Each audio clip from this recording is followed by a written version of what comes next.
Hey everyone, been a while, but I'm back making a video on the UK Top 20. I've been concerned that I would have to give up this series due to time restraints, but it's actually been a strangely ideal time to be travelling this year, where there have been exactly 2 songs that have completely skirted the ACR rules for far longer than they should have. I did not expect Cruel Summer to have a 5-month run in the top 20, but these lengthy runs have lined up pretty well for me personally, as I'm now renting an apartment block with someone else who I met out here. They're away from home for a bit, but they've given me access to their computer to use it for CVs and stuff, but I thought I would use the opportunity to make a video. His computer had no video editing software, so I downloaded one of the ones you can get for free with a Windows account. Now that already feels like I'm taking advantage of what he's gifted, so I'm not going to download any music videos for this. It's all going to be pictures and my voice, and I'm not even going to play the songs in the background. I do apologise, I haven't made a highly edited video in a while, so to make up for the fact that this is my least visual ranking ever, I've tried to make the script of this one at least decent. Also, I'm avoiding all the Christmas songs this week. I was going to make an exception for the Christmas tracks that came out this year, but that means I'll be talking about a bunch of Amazon exclusives that no one really cares about. Only 4 of the songs in the ranking are in the actual top 20, and we're having to go all the way down to 55 for the 20th song. So that's why this isn't really a top 20 ranked, but anyways, let's roll.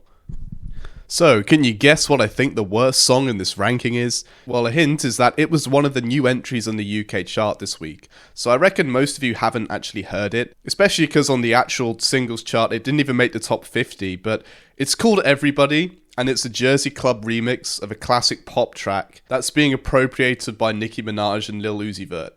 Now, can you guess which song they sampled? No, it's not the Backstreet Boys one, funnily enough. It's the new disco dancefloor staple Move Your Feet by Danish pop group Junior Senior. This was a massive hit in Europe in the early 2000s. I remember as a kid hearing this song everywhere. And I'm not completely against sampling old popular songs even today. In fact, Nicki also charted a song that samples Girls Just Wanna Have Fun this week, and it was okay if completely forgettable, but Everybody is painfully irritating. Going into this video, I was expecting to put Jack at the bottom with his bad party rap song, but the obnoxious usage of the sample on this, where the sampled body is pasted onto the track in a similar way to the Money sample that was used in Cardi B's Money, is harder to stomach. On top of that, the Jersey Club kick sounds too ominous, too threatening.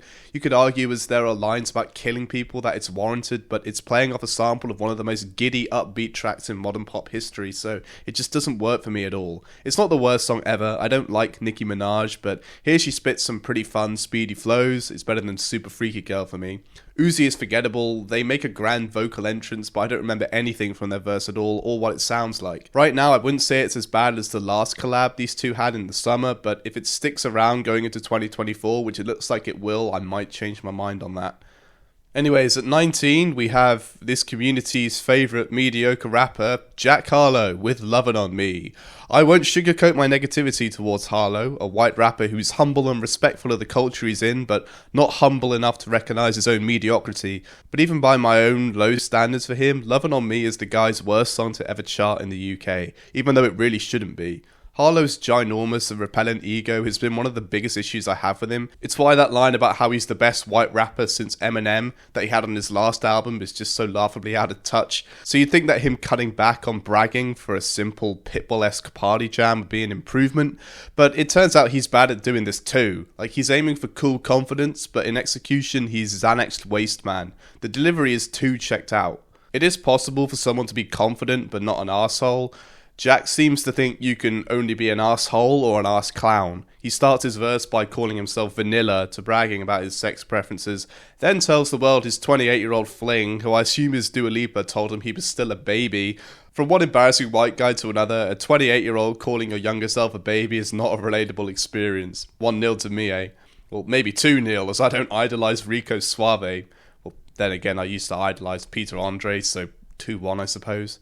His female alpha, once again a reference to Dua Lipa, apparently acts shy around this ball-swinging chud, whose chiseled manly ass ends this fantastic verse with a cheetah joke a Gen Alpha could come up with.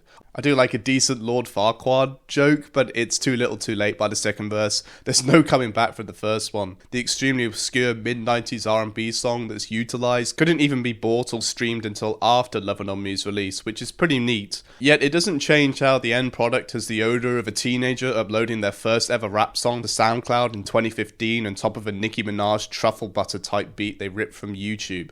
Fucking rubbish. 18 is the Tate McRae song, X's. I have said more than once that Tate McRae is the worst singer in the mainstream right now. The gross, nasal baby voice delivery is like a culmination of everything wrong with the majority of new age female vocalists, but then some. I wasn't happy to see that she had the most songs on this ranking with a full 3, but I was positively surprised to discover that the other 2 were not bad at all. But the odds of getting a double success rate when playing Russian roulette with 5 bullets is only 1 in 36. The X's bullet shot straight into my cranium and lodged itself into my hippocampus as the worst single she has ever charted, because it's not just more of this baby voice sound vomit over mediocre production, but it's a rather pathetic ode to her exes that isn't charged or regretful.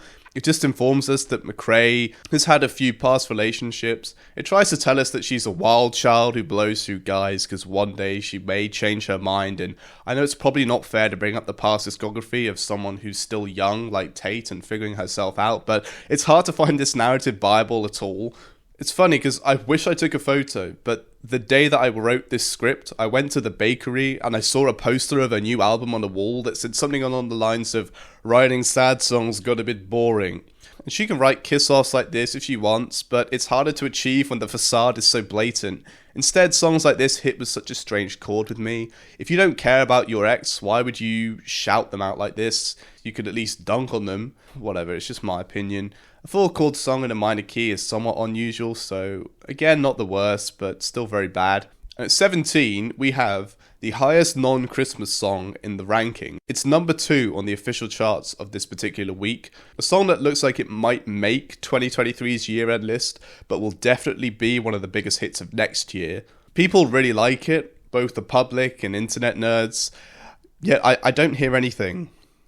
Instead I hear a successful nothing. Technically, Noah Kahan got a hit in Australia back in 2017, so he's not that new, but the release of this song last year and the extended version of the album of the same name this summer caused him to reach new mainstream heights to the point where I'd say he's the only new breakout star of 2023. His singles chart success in the UK has been driven by a nifty label tactic of releasing new versions of the album tracks as duets with other artists, ranging from proven stars like Post Malone and Hozier to newer artists like Lizzie McAlpine and Gracie Abrams. But despite all of this, the one song that started it all managed an even bigger TikTok spike around October, apparently caused by a live performance from Olivia Rodrigo. Generally, I find Noah Kahan to be pretty good, a child of Mumford & Sons millennial folk pop with sharper lyrical skills than the rest of the charts, but Stick Season was the worst song on the album and still is after I first heard the project back in June. What is this song? It's Let Her Go by Passenger for the 2020s, a whiny gnome-voiced dweeb who just refuses to stop moaning about his breakup. He refuses to look past the situation he's in and chooses to revel in insufferable whining. I used to be funny, but laughing reminds me of you. I don't like the weather because it reminds me of you. I love my hometown, but it's too cold to go outside. Instead, I'll just drink alone for the next few months. My doctor told me to travel, but I don't want to risk COVID.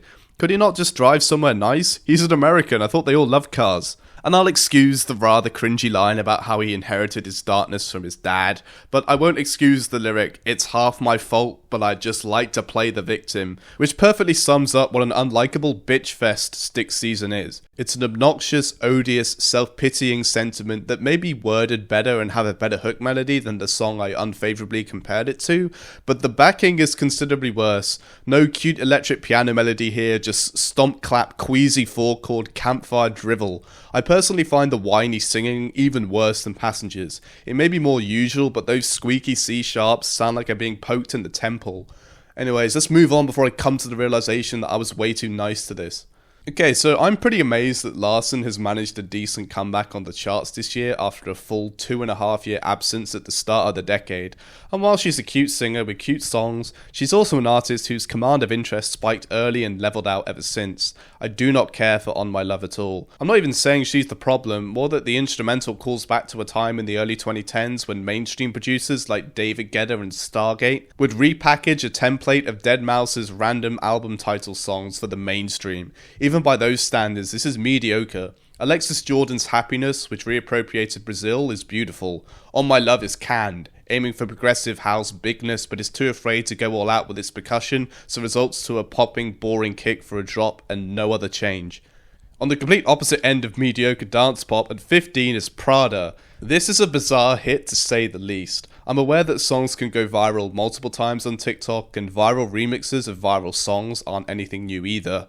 It's just the brevity of time between Ferrari Horse's virality in 2021 and the even greater success of this in 2023 that's thrown me. Ferrari Horses isn't a memorable song, so I'm just kind of confused. Amusing that both versions went viral the same way too, having a Ray verse to break up the monotony of D-Block. I find Kasu an interesting case. I assumed at first he was some made-up act manufactured by a label in a sneaky way to get more success from a dead meme, but instead he's an extremely lucky Swansea University student who has been making similar remixes of songs, usually UK rap tracks, on a small SoundCloud page before the success of this got him signed with Ministry of Sound. In fact, the beat to Prada is mostly copied from a remix of Future's Low Life on that SoundCloud page. In all honesty, I would almost say I like this song. Its chiptune instrumental with the hard kick thwack in the chorus certainly feels unique for the mainstream, but there's something incredibly forced about this mix. I'm not above TikTok songs, there are several more to come, several that will be on my best list even, but Prada panders to TikTok kids so overtly and in such a ridiculous way that I would feel embarrassed to embrace it. Especially the terrible music video. This image of Paris is the only part that doesn't make me die from a combination of secondhand lack of shame and product placement overdose. Firstly, the song is just one song played twice. Really, it's a 53-second song, but the entire first 53 seconds is copied and pasted with nothing added except for a very basic 7-second intro and 17-second outro. But the product placement is not just clear in the video, but the remix, intentionally or not, with the drop hitting when Ray sings, "I want Prada." That's why at first I thought this was a fake remix where a label was looking for a brand commercial instead of something a student made in his bedroom. It's not bad, I would dance to it at a club, I just wouldn't say I like it. I need to preface the next entry by saying that my honest opinion of this song goes against critic consensus pretty much everywhere. It's adored, and for good reason too. The lead act is one of the most acclaimed white male stars of the past couple years, and this Billboard-topping smash teams himself up with a well-documented female artist who's been shunned by the genre she has spent the past decade making music in. Both are good artists, and my enjoyment of their material outside of this is why I find their collabs so intensely disappointing. The explosion of American country onto the UK charts this year has been extremely strange. I've seen British viewers of Todd in the Shadows voice a couple times that they don't know about the country songs he talks about, as the genre isn't big here and isn't played on the radio. The latter is true, but the former is not anymore.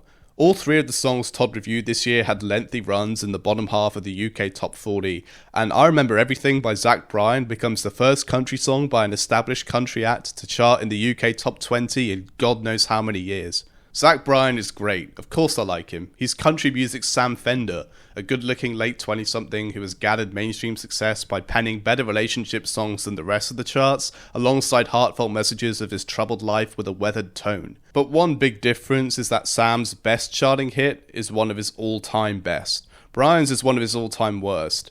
Now, it's not a bad song overall, but the sound is. The composition is pretty much ripped off from Kodaline's All I Want, a 10-year-old song with over 1 billion plays on Spotify.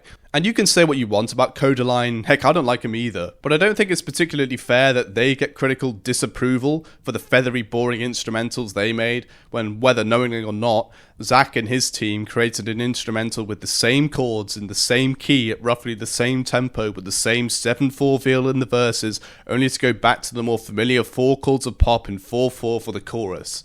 The biggest difference being that All I Want had a far richer instrumental, whilst the production setup on I Remember Everything sounds like the theme song for a cheesy mid-noughties British soap opera. So the production sucks, and I'm wondering if that's why I think the lyrics and performances are only okay. I think Casey Musgraves is great on the song. Between this and the guest feature on the best Noah Khan song to chart yet, She Calls Me Back, I appreciate that she cares enough about the songs she's singing on to offer the equally broken other side of the picture, even though there's no need for her to sing the same chorus as the guy, completely unaltered. Still, I just don't feel the lyrics at all, regardless. It's the kind of dual narrative that would have impressed me if it came out several years ago, but at a time where better written and more interesting duets have charted, such as Calm Down or the aforementioned She Calls Me Back, I Remember Everything's narrative comes off as laborious to me. A reminder that I don't know if this is actually true and that the boring sound could be colouring my perspective, but the presentation of these specific memories, the dog, the beach towel, what do they mean? Why should I care? I Remember Everything also has one of my least favourite Zach Bryan performances. I praised him earlier for his weathered presentation, but in this instance, he sounds like the voice actor for The Mandalorian, where he's trying so hard that it just ends up funny and unbelievable. The entire song reminds me of how superior Something in the Orange was, with its metallic rings, sweeping pads, and double bass creating a far more effective encapsulation of Bryan's inner death, as well as its poignant and better framed lyrical content. To You I'm Just a Man, To Me You're All I Am is leagues above the best lyric on I Remember Everything. And like I said, I do really like Zach Bryan, and I encourage my fellow Brits to check out more of his material. Even the album he released this year with this song on it, which is phenomenal. Whether or not you do that, I have a feeling Zach's going to be even more successful provided he releases something in 2024. So hopefully he'll get a bigger hit than this that's actually good. I Remember Everything is just mediocre though. Sorry, but I'm not sorry. Okay, so we're at 13 now, entering the part of the list where I think the songs are becoming enjoyable to listen to. And here we have Tate McRae's newest single, Run for the Hills. And I won't lie and say even I'm confused that I tolerate this. McRae is at her most Camilla Cabello ever, squealing about a troubled relationship with filthy atmospheric pop trap production. But I think it counterbalances sexy and ugly surprisingly well. I'm still not keen on hearing infant mimicking vocalist Tate McRae sing about wanting to be touched, and I don't think this is particularly interesting. But it was a positive surprise, and if it sticks around, it might be a bit of a grower. On the contrary, the more times I heard the number 12 song, the more times I found it to be quite the shrinker. And it is by Mr. Fred again, with his newest release alongside Baby Keem, Leave Me Alone. I have plenty to say about Freddie and his sound, his rise to fame, and the somewhat unprecedented situation he's found himself in as a proven behind-the-scenes mainstream producer that simultaneously attained a more loyal, vocal and cultish fanbase than Joel Corry, Nathan Dorr, Jax Jones, David Guetta and Calvin Harris combined. I've enjoyed everything he's charted this year, but his foray into drum and bass is one of his lesser 2023 singles. But don't get me wrong, the production is excellent. I mean, the first listen, I metaphorically roll my eyes a little on the first drop for what sounded like early 2010s sub-focus presets that I'm currently sick to death of. But with its cavernous bassy synths in the back, Leave Me Alone sounds more like an Ed Rush and Optical collab from the late 90s, which is really neat. There are some great effects on here too. I'm a sucker for the type of snare, white noise sound combination before the last drop. With that being said, this is low-ish on the ranking because after several listens I found Baby Keem's vocals to be pretty irritating. I know Fred likes using these MPC Live hardware devices with the drum pads that are linked to samples and audio effects, but in this case with Keem's whiny tone it's unpleasant. Personally, I'm not a big fan of the rather antisocial attitude of these bangers too. I prefer them to be a bit more inclusive than just, oh, go away. I respect creativity like this in the mainstream drum and bass scene, but Leave Me Alone is on the lower half of Fred Again releases this year, but it's still pretty good. And speaking of creativity and good genres, I fucking told yous, Amapiano was going to take over the charts this year. Here it is, Water by Tyler, the genre's first big global mainstream smash. Is it wrong that it's also my least favourite? I know I sound like a hipster, and arguably there's less of an excuse to be upper-lipped for a specific song like this, and I'll get to why, but first I'm gonna say this exactly once, just because I feel like someone in this mini-critic sphere has to say it on video, but no, this is not Afrobeats. Afrobeats is West African pop music, whilst Amapiano is a style from South Africa that is rooted in house music. You may think this kind of thing is trivial or nitpicking, but you're wrong. The difference does matter to an extent, and I've seen several African artists get vocally pissed off when people get their style of music wrong, especially with something like this where it's coming from a completely different side of the continent. So please avoid trying to mix the two up. My general point of view from one Westerner to another is that Amapiano and Amapiano-inspired Afrobeats usually feature a prominent shaker, more than one snare and rim sound, and louder, less ignorable log drums. We've had a couple Amapiano-inspired songs to chart both this year and last year. It's been on the rise and accomplished TikTok virality years before, and it's currently my favourite genre on the mainstream charts. Davido, Ashake, sorry for pronouncing his name wrong last time, they have charted several songs like this, and later into the year, some of these Amapiano-inspired tracks hit the top 40, like My Love by Ayra Starr and Leanne Pinnock, and Me and You by Thames. Tyler's song is different from this group in several ways. For one, all these artists are West African, other than Leanne, who is British, while she herself is South African, which is the birthplace of the genre, so that's pretty important. It's also a purer Amapiano sound from what I've heard, but it's clearly more inspired by noughties R&B than West African styles. I've even seen it given its own name of Popiano, and I think it's awesome a song like this hit number 4 on the charts. I just don't think this particular version of the R&B Amapiano sound is that engaging or even that sexy considering the content. Not a whole lot going on here, it's just vibes. Vibes to the level or the point where it's exhausting, like sitting in the bathtub for too long. Tyler's vocals are something I need to get back to you on. Cute, but they sound like there's some necessary auto-tune on them. But when I hear her perform it live or for the Genius interview, that strange vocal altering sound appears there too. So maybe she's just a really good singer who can emulate the sound of autotune, or maybe she's using autotune like her mentor Chris Brown. I'm also not a big fan of the boisterous hook. It's out of place, plus the main line. I get it's a double entendre, make me sweat, make me holler, make me lose my breath, make me water. Young minds will think it means to sweat, older minds will think she's asking you to make her come. But both cases it sounds wrong to say. I think the song is fine. It's certainly unique enough that it won't piss me off after 10 listens. I just want to make one request though. I've seen Tyler's content come up on my social media a lot over the past few months, and by the looks of it, I think the industry wants her to be a big act. I would be doubtful because this is a song that's got big through TikTok and her other material isn't catching on as much.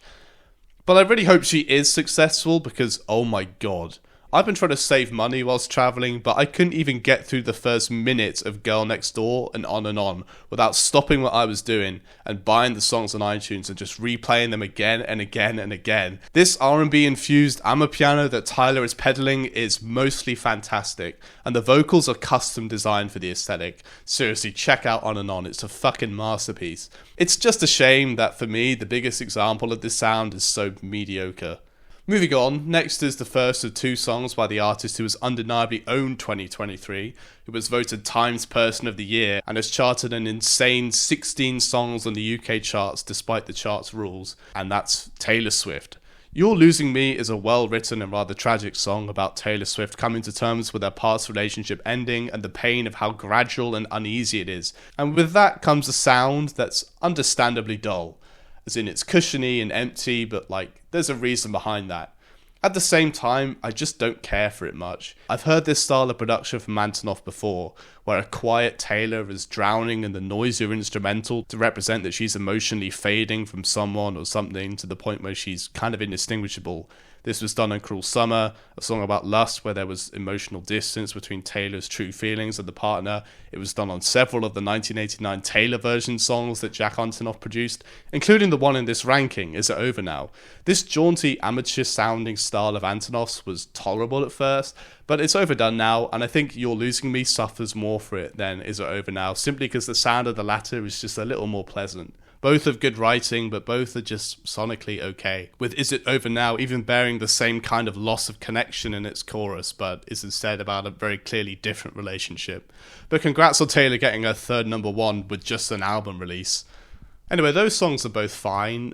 I don't have much to offer beyond what I stated. Tate McRae's Greedy, on the other hand, has continually baffled me ever since it came out because it's just so odd. I will admit from the jump that the production is great. The late noughties Timberland sound alike is, to date, the best instrumental I've heard to balance off McRae's vocals, which is still quite bad on this, especially when it cuts out for her to grossly burst out, "I would want myself!" But otherwise it's loud and bustling enough to distract me from the performance. What has me confused is the content. Tate said that this was a self-empowerment anthem about being extremely confident with oneself, and at first I was just like, bullshit. It's like young female solo artists who are appealing to TikTok are contracted to just say that their meaningless songs have a deeper meaning. But after a few listens, I do see where she's coming from now. I think she was trying to say, I am so hot that everyone wants me. You're not the only one though. But it comes across as, I'm hot, but I also suck at dating, so don't date me.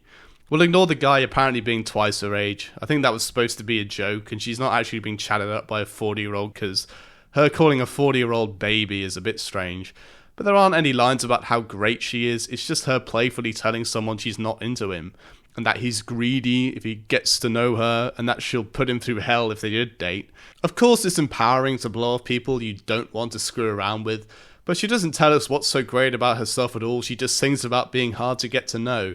But maybe that can still work. I can see someone argue that she is so immensely hot and she prides herself so much that she doesn't feel the need to respond to the opposite sex. Even if they aren't trying to flirt with her, they're just trying to make conversation. So it's a mess, but it's an interesting one. And the more I hear it, the more I respect it, honestly. It took me a while, but after playing this on piano, I do get why people think it's a bit bland. But personally, I think its success is earned despite the flaws. New personal best. Keep making songs that sound like this, Tate. And you know what else is strange? Rich Baby Daddy by Drake, Sexy Red and SZA. Look, only virgins defend Drake nowadays, which is probably why even they are super adverse to him teaming up with Sexy Red. But I will stick my neck out and say that For All the Dogs is not nearly as bad of an album as I, a chart watcher, anticipated. But then again, it's the first and so far only Drake album I've ever listened to from start to end, so my opinion on it may not be truly valid. But I think that as misguided and stupid as it was, Drake was trying in spots at least, trying to be creative and just giving the listener a reason to carry on listening. This is also the only song in the entire ranking where I couldn't figure out how to play it on my keyboard, and I don't know if that's just me being a bit dumb, or if this is secretly an excellently done composition. The bass appears to be in a different key to the vocals, but it works tremendously.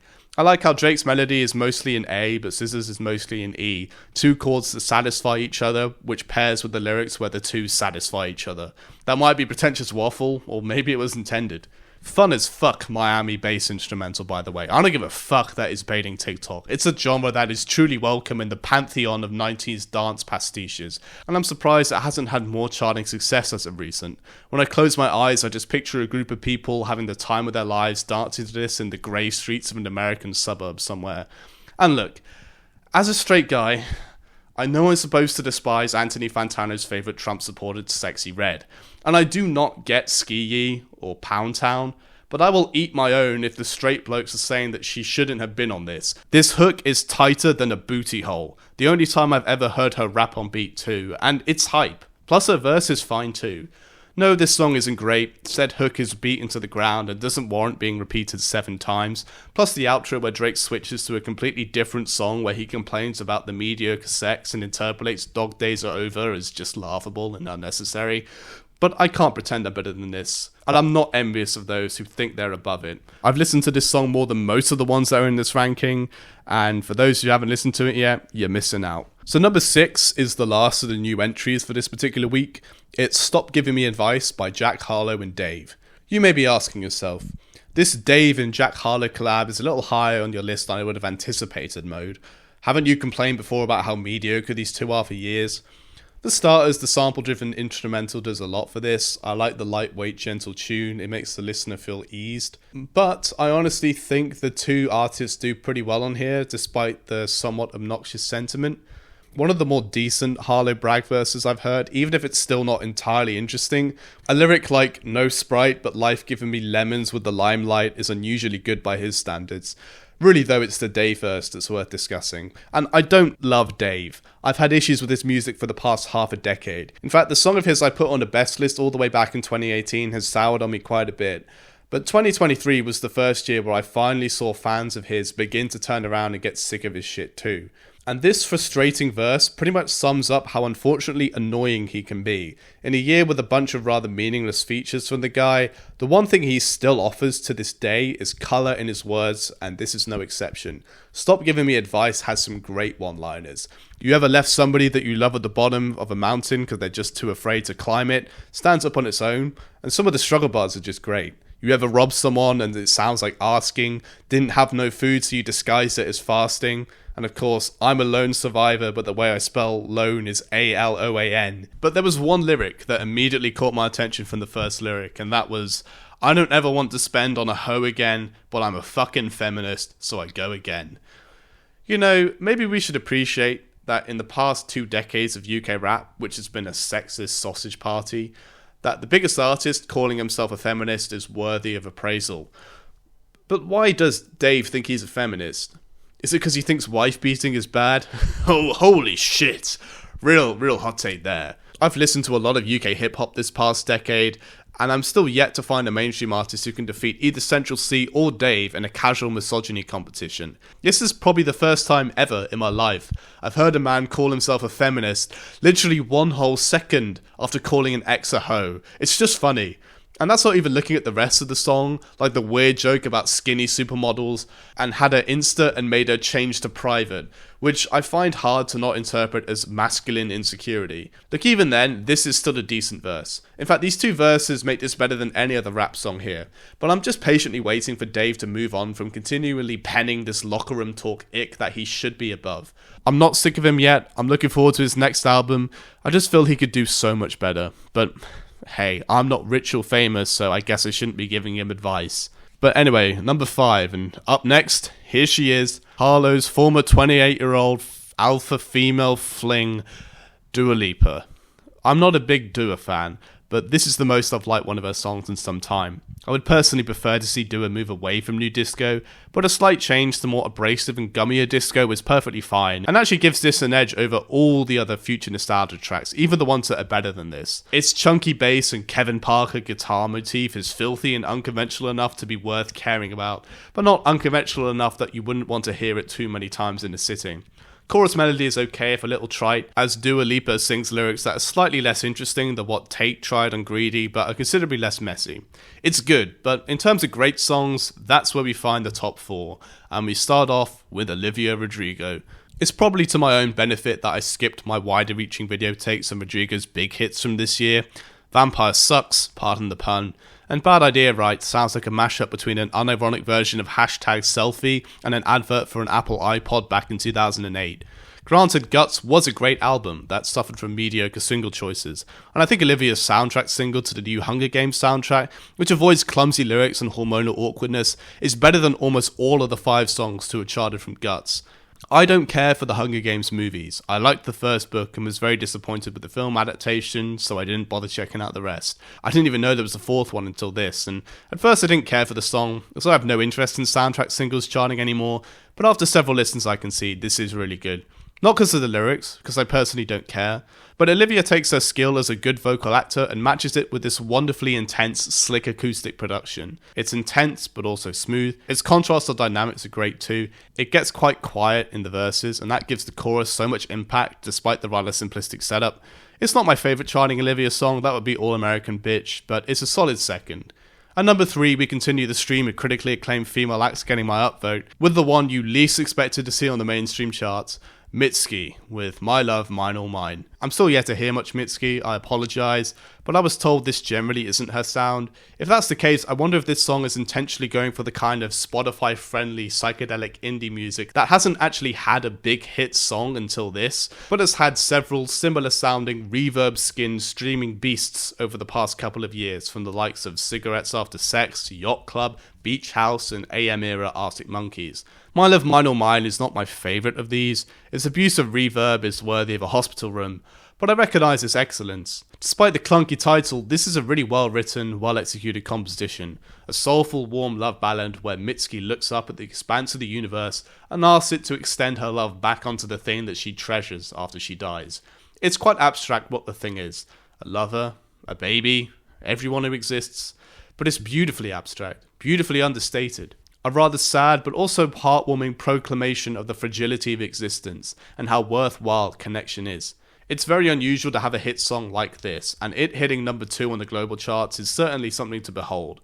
Plus, to reinstate, the composition is very professional. The percussion is spacious, but its rusty timbre keeps the tune, floaty harmonizations, and piano grounded. It's almost a soulful jazz song in its entity, with its eyebrow-raising chromatic chord and melody line. The best part of the song, and possibly the entire top 20 for me, is the very last mine that Mitski sings, and that one chromatic note she hits. It did take me a few months, but I finally get it now, and how it's not just past recognition that gave this the critical bump it's had.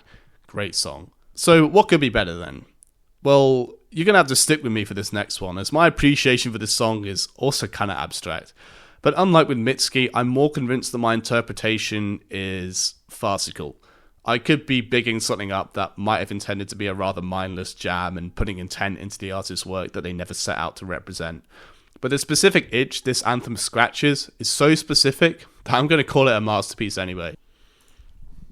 Thanks to one of my commenters, I now know that Billy Gillus, unlike Kasu, isn't just a random one-hit wonder who lucked his way into a trance hit just because the sound was popular. And unlike a lot of the mediocre money-printing mainstream producers who made a lot of the worst house songs of the first couple of years of the decade, who all jumped on the trend this year to produce equally mediocre trance trash, Gillus has been a big name in the trance scene going all the way back as far as 2011, and hasn't ever felt the need to change its genre. Granted, his stuff has become a bit more pop as of recent, as he's added vocal hooks, recruiting a singer for this, his first hit, but he has the receipts to prove that he's a well-respected figure in the scene. And this song is easily one of the most unique trance hits I've ever heard, because even for a genre that's defined by minor key atmospherics, DNA is intensely dark sounding. It sounds like speed walking home in the dimly lit streets of a crime-ridden city, turning around to watch your back just in case you're being followed. Ominous, unsettling even. And this isn't just in its sound, but in its content too, because the relationship presented in this song depicts a one-sided love bomb. Berlin is infatuated with her lover so much that the bond is intracellular. Her fingertips were constructed to touch your skin specifically. There's only lust for a minute. The feelings of love overpower sexual urge. She doesn't have the capacity to question why she's in love with you. She just always knew you belonged to her. It's in her DNA. It is the only way. It's possessive. It's unhealthy. It's demented even. But with the lurking sound, it hits even harder. And with the broken auto-tune singing from Berlin, it's somehow even more striking. It's so wrong, and it's also just so right. Commercial dance music this intense doesn't chart, yet nothing else on the charts other than SZA's Kill Bill this year goes to the level of concerning love addiction as this, and I'm just in complete awe at its existence and popularity, and I can't help but find myself replaying it. It's fucking amazing, beautifully haunting. And I don't know, and I'm even quite doubtful that Billy was intending to make the song like this. He pinned a comment on the YouTube audio about how the song was made for enjoying an Ibiza sunset with your friends, which is not the image I have in my head when I hear this. Instead I hear something completely different. But what I do hear is so specific that I'm going to pretend this was the intent anyway. DNA is about unhealthy dependence on a partner for support, and its instrumental tone sounds as wrong and worrying as that statement. And even if you think my entire segment was pretentious waffle, and you haven't heard the song yet, please do give it a listen, because it still is just an absolute banger. I would take this over 0800 Heaven any day of the fucking week. But my number one is something that you've all likely heard before. Yet it is also a strong contender for my best song of the year. And that is, Strangers by Kenya Grace. Now I plan to go into detail as to why I love this song as much as I do, not sure when, but I'm very keen to get a Best Songs of the Year video out, so all I'll say for this is that I didn't expect, with so many years of pop music behind us, to hear a song tackle a topic that is both so universal, but also so untapped. That being the soul-crushing emptiness of short-lived relationships, and how hookup culture just isn't sustainable for many people. And presenting all of this in such a relatable and emotive way is the definition of pop perfection. Even by the standards of UK number ones this decade, this is exceptionally good. Long live Kenya Grace. So there we go, that was the ranking. I hope you're all having a good Christmas and New Year's. Let me know what you think about this video and respond to the poll I will eventually do about the year-end ranking and how I should format it.